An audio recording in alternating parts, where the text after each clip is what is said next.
ఉచ్చబోసుకుంటున్న పాకిస్తాన్.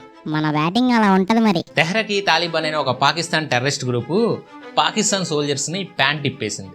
ఇంకో పక్కన Balochistan liberation army ఇదే పాకిస్తాన్ కి పెద్ద తలనొప్పిగా మారింది. వీళ్ళు ఇంకో పక్క నుంచి పాకిస్తాన్ చెక్కేస్తున్నారు.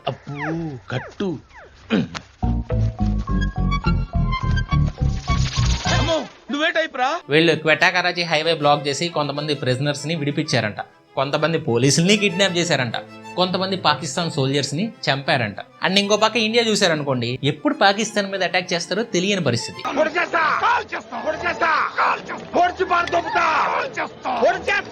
మళ్ళీ చెత్తనా కొడుకులకి యుద్ధం చేయడం చేతకాక సైబర్ అటాక్స్ చేస్తున్నారంట. ఒక 2 సైబర్ అటాక్ గ్రూప్స్ ఉన్నాయి. Cyber group HOAX1337 and national cyber crew అని. వీళ్ళు మన మిలిటరీ లింక్డ్ సైట్స్ ని టార్గెట్ చేస్తున్నారంట.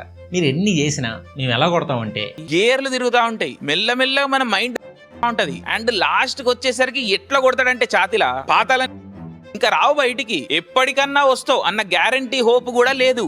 పాకిస్తాన్ ని భయపెట్టేస్తారా? అండ్ కొంతమంది సోకాల్డ్ మేధావులు ఇండియా ఎందుకు టెర్రరిస్టులని పట్టుకోలేకపోతుందని అడుగుతున్నారు. దానికి గోప పగిలిపోయే ఆన్సర్ ఇద్దరం కలిసి ఇచ్చాం. వీడియో లింక్ ఇక్కడ కింద హైలైట్ అవుతుంది, చూడండి, క్లిక్ చేసి చూడండి. Like and share this video. జై హింద్.